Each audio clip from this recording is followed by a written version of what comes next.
Hi. So my name is Ian Purcell. I'm an analyst with the Digital Research Alliance of Canada, and I am the manager of research workflow design at the University of Calgary. So this is sort of in the intersection of some of the various responsibilities that I have. The focus in today's talk is going to be on using DataLad for the management of research data, in particular with an emphasis on research data that is partly generated through computational pipelines. So the first section of the talk is simply going to introduce some of the general ideas of workflows and research data management and how they're sort of interconnected and some of the challenges that we see. The second section will introduce more of the mechanics of working with DataLad. What is it? How does it function? How do we interact with it? What kind of tool is this? Both of these sections will only really require familiarity with working with file systems at the command line. They won't depend on any additional knowledge about HPC. The third and fourth sections will depend on some exposure to ideas about parallelism and parallel workloads on high-performance computing and job schedulers. Those sections will build through a series of examples, specifically examples taken from geophysics and medical imaging, to illustrate the various approaches that there are to using DataLad on high-performance computing resources.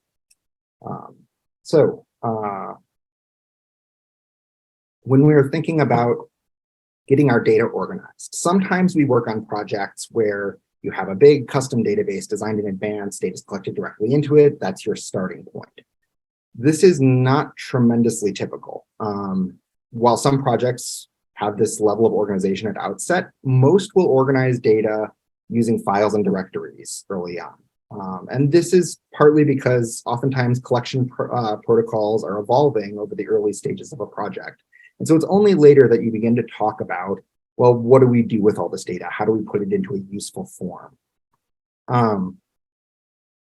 This presentation focuses on data that's at that point that's organized into files and directories, not databases so much. But that covers a lot of cases, and we're interested specifically in addressing how that data comes to be and how we can make it reproducible and shareable in substantive ways. So when we talk about workflows, and that's sort of the other part of what this presentation is about, I'm talking about a collection of tasks that are interconnected and have shared outputs and dependencies for data. So in this example of the diagram I have here, which is a PetriNet, if you recognize that, we have two inputs that will inform when task one is able to run, when they're both available. When task one completes, it will create an output, and so on, which will make task two computable, right? So this type of structure goes by a few names. I'm going to refer to it as a workflow, sometimes a pipeline. For our purposes, I'm going to focus on cases where the inputs and the outputs are all primarily files, right? So we're not doing very much with data passed in memory or at the command line, primarily really files. Tracking these kind of workflows and how data generated from them and used in them evolves over time can be really challenging. And the reasons are because workflows can include a lot of pretty complicated structures, branching and if-then statements and things like that. The same inputs and outputs aren't always at work. So it's not like you can have just a uniform directory structure and it's totally going to be the same. Moreover, the workflows change over time, right? So something that worked well early in the project may evolve later in the project to become something fairly different. If we can't handle that with our data management scheme, we're going to get ourselves into a lot of trouble. And later on, when we go to share the data, it won't be transparent what we actually did to get to the outputs that are usable for research. So that's where DataLad comes in, where like just using log files and something that you build on the spot, which happens in a lot of projects. can be done. It's often clunky and a little bit hard to use and hard to analyze. Similarly, most workflow management systems, so if you've used things like Galaxy or, there are a ton of them out there. Most workflow management systems have their own internal workflow tracking because they have to. But this is not generally any kind of standard thing that's widely accessible to people from different disciplines. It's something very specific to that tool. And so this custom character makes it hard to use and hard to share. DataLad, by contrast, is based on Git and Git Annex. And Git, which we'll talk a little bit about later, is a very widely used version control system because it has some really fundamental ideas about the structuring of data in like over time, how you control relationship between different parts of your data without duplicating it or making a mess of everything. It's a really very interesting tool, and DataLad extends that to accomplish some exciting things for doing research. So DataLad, as a result, makes it easy to share the structures that produced your data, so the sequences of tasks executed to get from your inputs to your outputs. It makes it easy to share the data itself in selective ways by organizing it with data sets.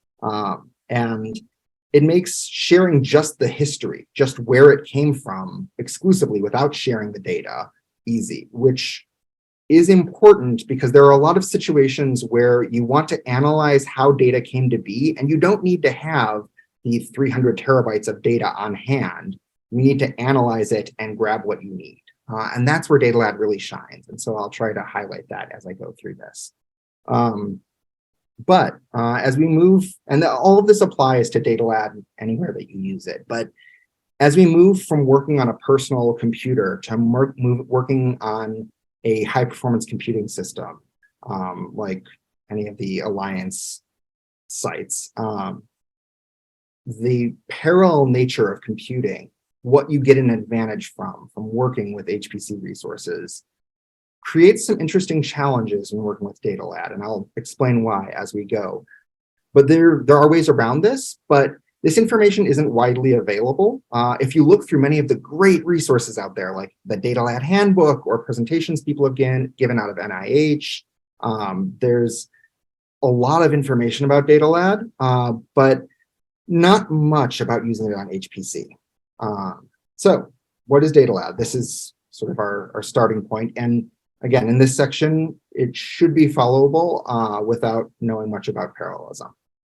So DataLad extends Git and Git Annex. So the origins of Git are a version control system, and it's a very powerful one. So it is based on some very well-designed low-level technologies that make it very efficient for what it does for keeping lots of histories without duplicating data. And it introduced a lot of important ideas into version control about the way we handle commits, which is recording work that you've done, or holding branches in parallel and allowing them to be kept in on different systems. We'll talk about these ideas as we go. Git provides this low-level plumbing. On top of that, there is a tool that was developed called Git Annex, and Git Annex provides some nice tools for holding your data separately from the history of your data. And this idea is really fundamental to everything that's going to follow, that your data doesn't have to be right there when you are looking at the relationships in data between files. And so this allows us to have, for instance, a remote storage resource that's enormous, like a gigantic object database or object store, or in principle, even like databases of large collections of files.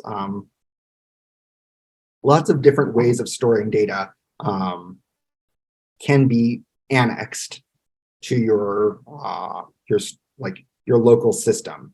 And so that's where the data goes when you're done computing on it. This allows us to keep our local footprint of the storage pretty small. And the resources used in executing Git operations are pretty lightweight. The whole thing is pretty modest. It's not a big collection of long-running processes and databases and all sorts of stuff that makes Git itself. Where does this lead us with DataLad? DataLad takes Git and Git Annex and extends them by a little Python library. You can interact with it at the command line or by importing a Python library. There isn't, that I know of, a graphical user interface. Someone probably will develop one at some point, but it's actually, for most of the purposes that I would use it for, it's better to be working with it from the command line. Infrastructurally, you can kind of think of it like SQLite, if you've ever used that, like a single file database. If you've ever worked with SQLite, you really don't want to be writing it to it from multiple writers at the same time. Git is doing something similar, right? You have a .git file that holds all of that information about how files are related. Because it's a file, multiple people can read from it at the same time, but multiple people writing to it at the same time is hairy. And we'll talk about how we get around that. Git commands, which run at the command line, always just refer to the nearest parent that holds a .git database.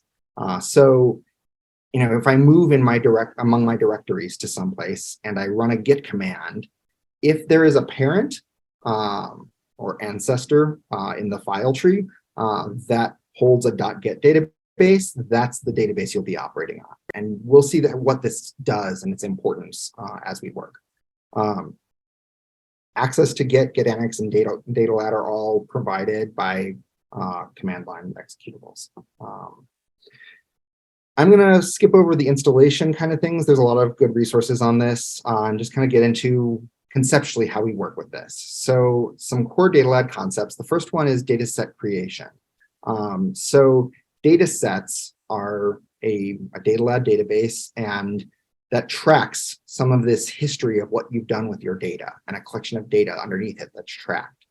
So when I run DataLad create at the command line, I get confirmation with this file name or directory name. I get confirmation that a data set has been created with that name. At this point, there's nothing in it. All I've done is initialize the databases, which you can see if you look in there with ls-a. You can see the .datalad, .git, and .git attributes databases there.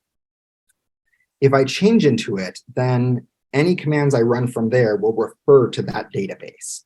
In particular, if I say datalad create -d, so create a data set referring to here, which is to say the data set I just created, I created data subset. So you don't just have one data set, you have data sets that hold other data sets. The different data sets, like this distinction, is important because they actually have their own histories. If we have time at the end, we can talk quickly about how those histories interact and like impact that can have on performance. But keeping histories for data sets separate is a really important feature that you'll learn to appreciate if you work with this. Once we have that, we can move data in, so copying data, a directory in and look, and then we have, so we have our inputs data set that we created. We copy in this DAGs folder. At this point, it's just a directory with files in it, right? So if we look at it, these are just regular files that happen to have been put in there. When we datalad save, this is a commit. So this is recording these files and directories into the .git database and storing the files in an annex. So the significance of annexing will become clear later. When we do this, right, so we get all these messages saying, okay, we added, saved. And we copy in this other file, right, to the inputs data set, and we change into that directory, and we datalad save there. We've saved something to a separate data set. Now, when we look, this is where things get kind of interesting from a file system perspective.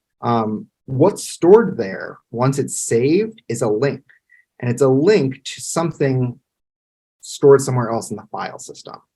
The reason for this is every time we make a branch or change a structure or introduce a new modification somewhere, we don't want to resave all of our files. We don't want to keep endless copies. We want to keep links. These links are really minimalistic. So they're symlinks. And by doing that, by having something that manages all of that for us, we get to have lots of options for how we want to structure our data, histories we've kept, ways we've worked with it, without keeping a million copies. And that's a really important effect of having them, like having the data stored that way. When we're working with Git, there's also an idea of branches. So branches are a way of saying that our data can kind of be in two states at one time, right? So we can create a separate path, like separate history that branches off from the first history. As just kind of an informal convention, it's not really a requirement. By default, there's something called a master branch. It can be named other things in principle, but there is usually a core branch that is how people think of this. When we do git checkout -b, we're creating a new branch. So we're splitting off from that history, and then we can start doing things. So here I create a new file and we save it. And then when I look in this branch, I have this new file there, example edition. If I switch back with git checkout to the master branch, at that point, that file is not there, right? We're having our data in two states in the two different branches. I can move back and forth between them and keep making changes. And if I want to get rid of it, I can just drop a branch. I don't have to hang on to it. One thing that's important to note that won't be obvious right away is that when you branch a super data set, it's not going to make your subdata set change automatically. They are separately held histories. And so you actually have to go into the subdata set and change the branch and change a branch there as well.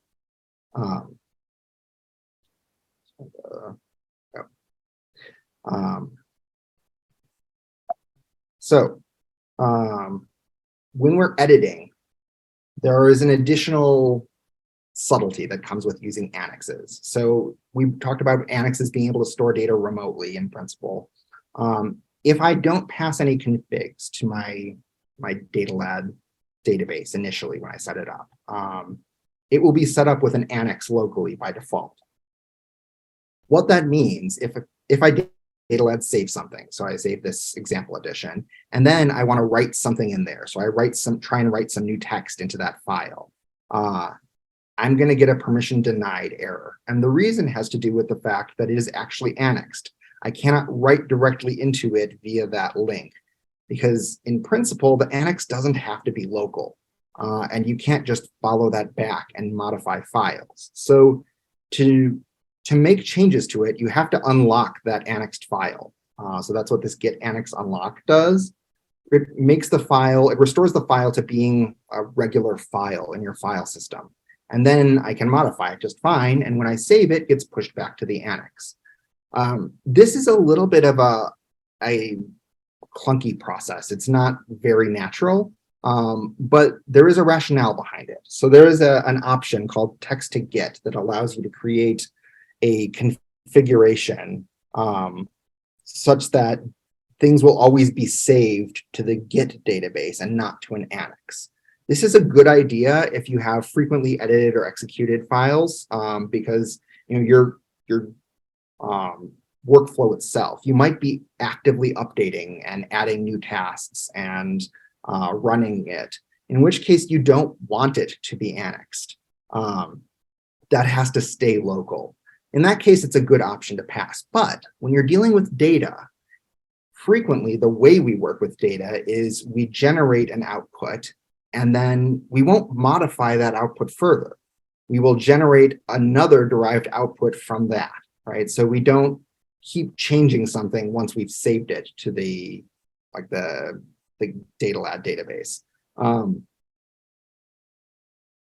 And that's a good practice in general, right? You want to be recording a version of a component of your data. And we'll see a little bit later that comes up through the way that we record histories. But for now, we'll just say that, yeah, there's a lot of files in a workflow that you would want to leave in their form that they were written in. You wouldn't want to edit them. So annexing makes perfect sense for those because you can read them, but not necessarily write them. All right. That brings us to one of the really exciting things about DataLad, which is DataLad Run. If I just wanted to run a script, I could just run a script and generate some output from the input files I have. That's fine. But how do I know which scripts generated which file? What inputs participated? What arguments I used? Keeping track of all of that is actually pretty difficult. And this is what I was talking about when saying that workflow tracking is hard, right? If you want to know what version of what workflow ran with which parameters and which inputs, it's a lot. And tracking that down in your own custom database is not going to be easy. And this is where DataLad Run comes in, right? So when I git check out a branch here to test a run, right? So I'm creating a split off branch. And I just set some parameters that I'm going to use. So I set a reference to a data set, and then some other files that I'm going to pass, and a script that's going to run, and an argument. Then when I run this command, DataLad Run, what gets recorded to the git log is not just that a new file was added, but how it was added. Specifically, the message, sure, of what was added, fine. But it also, you can specify what data set you want to store that information in, and then what inputs and outputs, which will be formally be links to other specific files tracked by DataLad. And if you set this up the right way, you can actually grab those at runtime from a remote repository. Then when it executes this, the main argument to DataLad Run, it will run that script with those inputs and outputs and any other parameters you pass to it.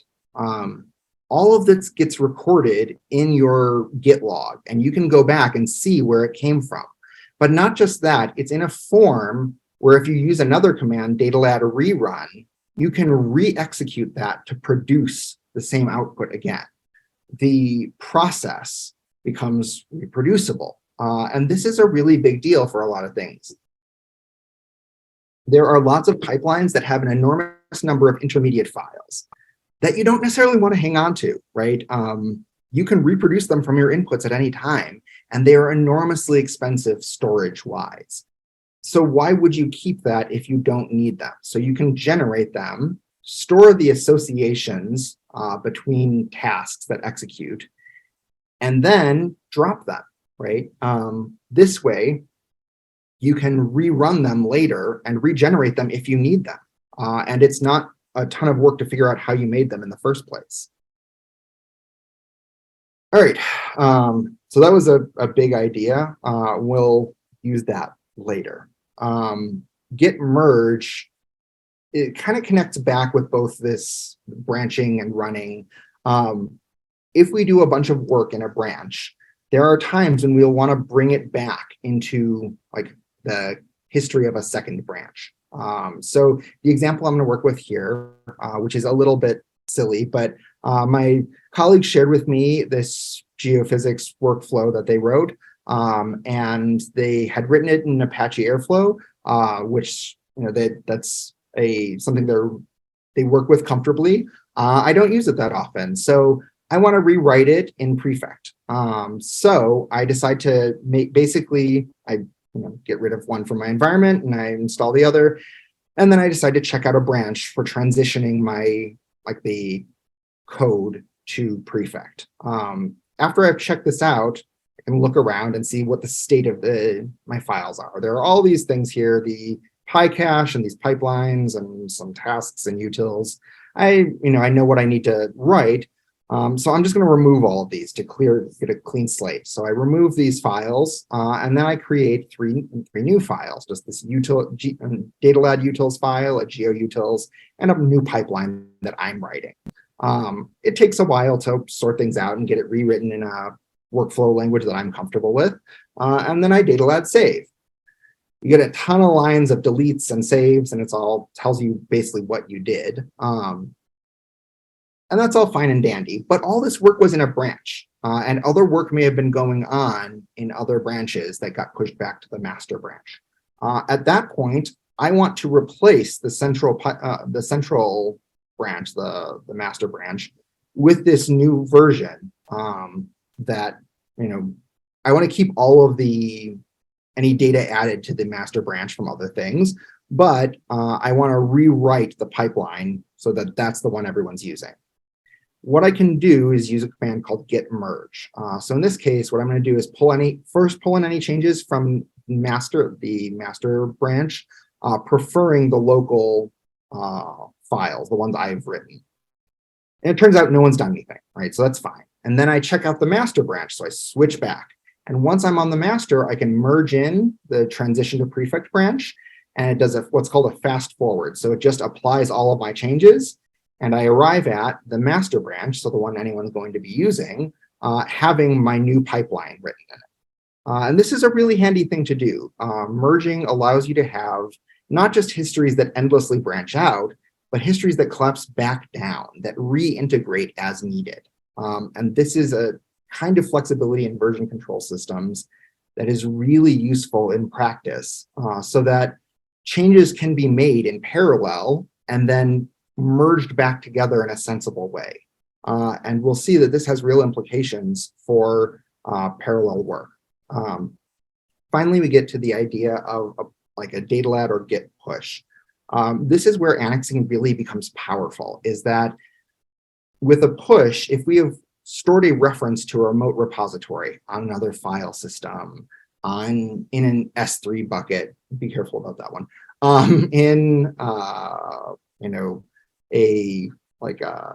another cluster that you have access to, what you can do is you can push data to that.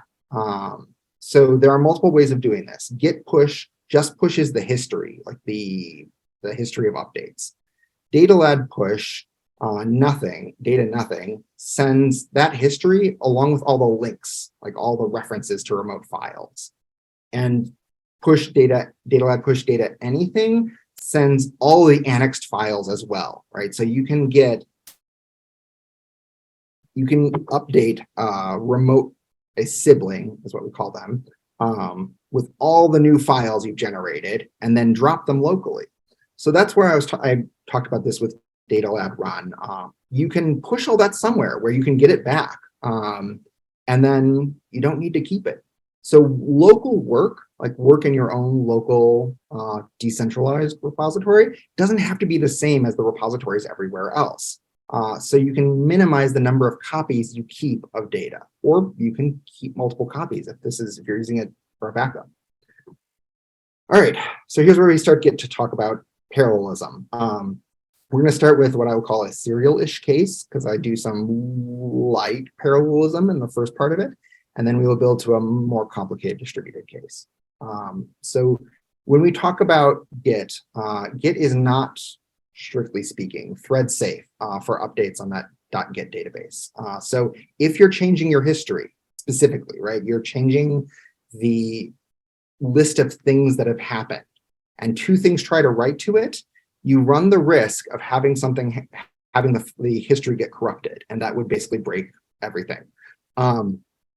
So there's a mechanism for handling a limited amount of parallelism. A small number of non-conflicting updates can be pushed into a safe order and then applied.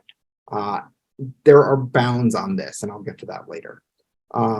If two updates are submitted at the same time that don't agree, where they changed the same file in different ways, for example, or one removed a directory that the others kept, that's actually deleted, one's rejected and has to be pulled, merged, and pushed back again. We can use DataLad to track parallel processing of disjoint data sets, right? So if we have multiple images that we're processing in parallel. We can process them in parallel, but some care needs to be taken. And that's what a lot of what follows is going to be about. So starting from the simplest case, if our workflow is strictly serial, right? So if we're running one job that does a series of things and you wait on your get database update to finish every time, so your DataLad save, you always wait on it to finish before proceeding. This is pretty straightforward, right? We can run a job that has a workflow in it. We can even submit many jobs to a scheduler with a job array and set the job array to run one at a time. No problem. They can all refer to the same DataLad database, and you won't have any trouble. But you're also really not getting anything parallel out of it. You're not harvesting any of the advantages that are possible. So let's look at part of my prefect like geophysics workflow that I rewrote from my colleague, his workflow. So here I define 3 tasks, right? So reading data, subsets of data from a single file, reading another file, and DataLad saving. And the workflow I'm going to define for it, again, you don't have to be like familiar with prefect. I'll put this up in diagrams in a second. The workflow that's defined from this basically submits a series of the same tasks, these read data traces.submit. It submits those to all run in parallel. And once they're running, then we have something that waits at the end for all of them to finish before saving, right?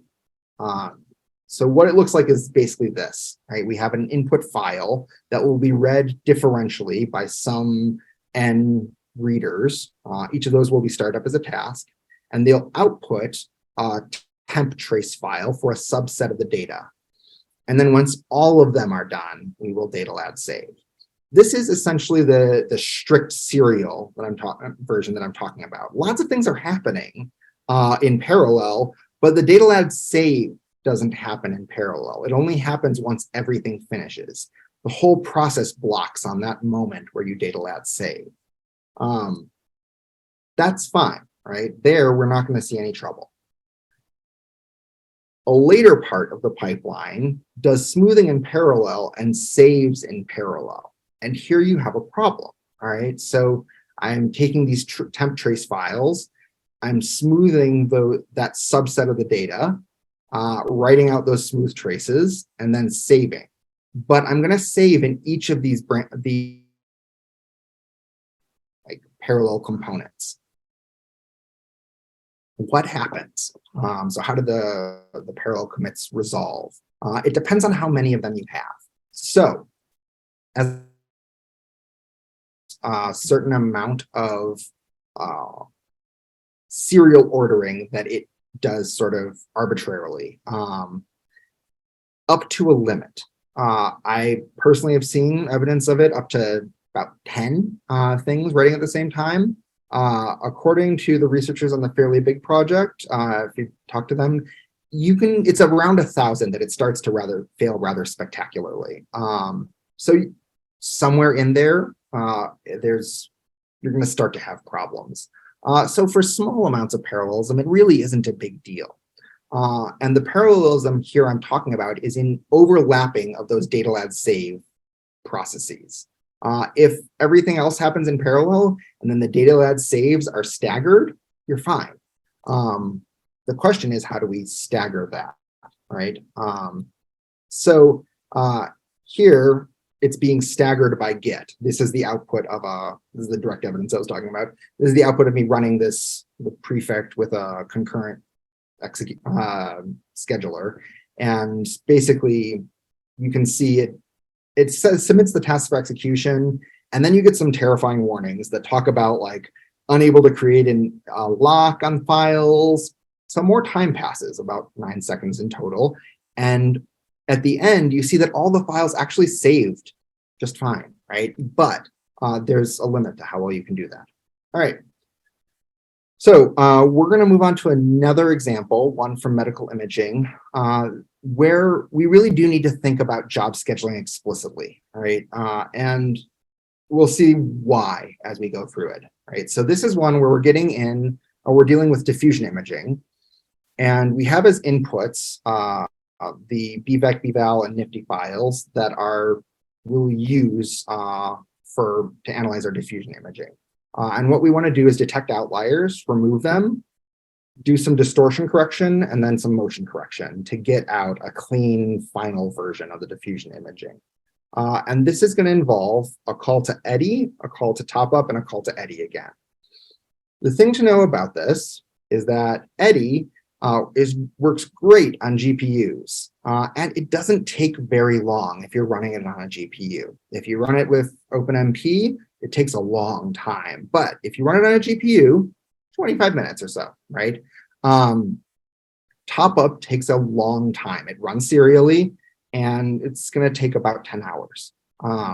And this pipeline, the way it's structured, we have two things that need a more substantial resource. And one thing that really doesn't need many resources, but is going to run for a long time.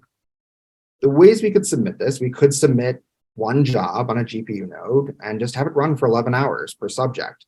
That's a lot of wasted resources. If we stagger things, so we submit a collection of subjects to run on a GPU, right? So 11 subjects you can do in 5.5 hours. And then we submit 11 jobs in parallel to run on single core jobs using job level parallelism. And then we submit another GPU job that runs serially. We actually can get the amount of time, the throughput we can get up. So the amount of wall time per subject, if we're sort of set aside the scheduling part, we can get it down to 2 hours from 11. And that's because we are doing all of that. We're running these in parallel. And the throughput really improves dramatically. We get a lot done in a small amount of time, right? Only 1 hour of GPU time is still really being used for every subject because that's the part we're keeping serial. The parallel part, right? So yes, you're still waiting for 11 hours, but you did 11 subjects in those 11 hours, right? So shrug, right? You're getting a lot more done when you have a lot to do. So good HPC resource requests can improve your throughput and reduce the time to scheduling things. And that's why the rest of this is going to focus on writing good job scripts that can achieve the sort of structure we're talking about. So I'm just going to show for the first one, my first job script, right? The part of this, so if you're familiar with HPC, the SBatch lines, that's the resource request. I set some variables, and then I have the part that does the work, right? So I do have an apptainer exec, DataLad run. This assumes that the container includes DataLad, but we'll talk about that a little bit later. SBatch at the end submits the subsequent job, right?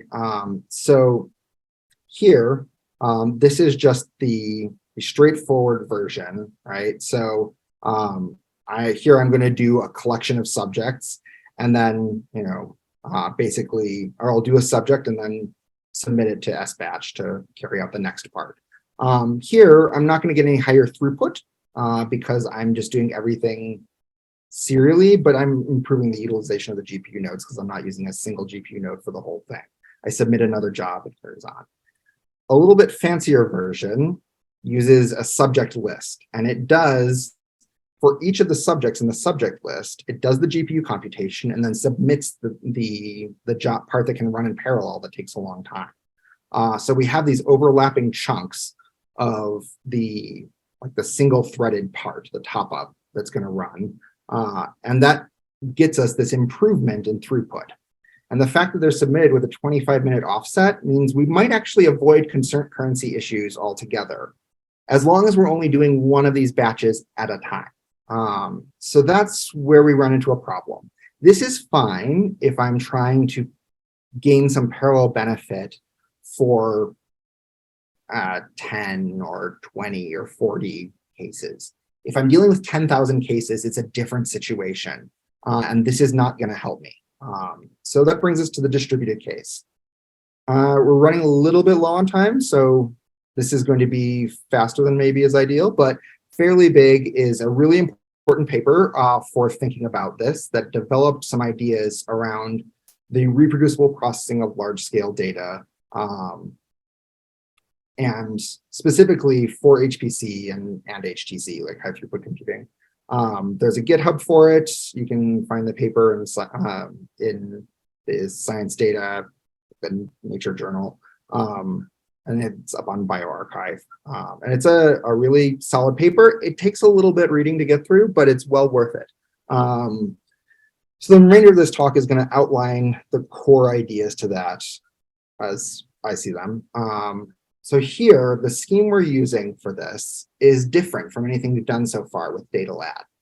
Instead of using a single repository, we will have a central repository that we'll clone off of. So we will take copies of bits of it, right? So a specific case, a specific subject will be cloned into a local repository, and we'll do all of our work there. So all of these little saves and updates, we can do a lot more fine-grained saving there without the risk of having collisions between different DataLad save operations. All of that saving can happen in this cloned repository. And we can do that for basically as many branches as we like. Each of those could be submitted as a separate job, and we could submit 2,000 of them. No big deal, right? What happens then is that the completed workflow will be DataLad pushed to a storage repo. So the data is going to go to a remote storage, and those will be independent storage repos. So all of this, right? So this DataLad push part, all of this works fine in parallel. We so far haven't done any two operations on the same repo where we would have a risk of a concurrency issue.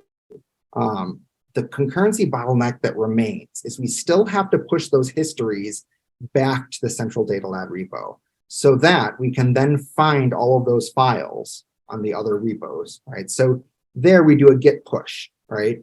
And these git pushes can't be happening at the same time. They have that same problem. But now, instead of trying to do all of our saves to the same repo, so instead of having all those bottlenecks or having a big data transfer bottleneck where the DataLad push takes a long time, the git push is pretty fast.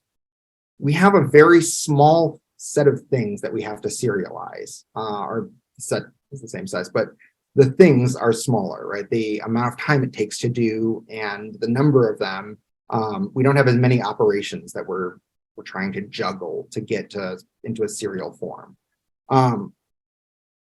This is where you do have to do something to keep this a safe operation. If you have 2,000 of these that overlap, you're still going to have a problem with that central repo. So what you can do in the Fairly Big paper, the way they approach it is with a global file lock that's shared over NFS.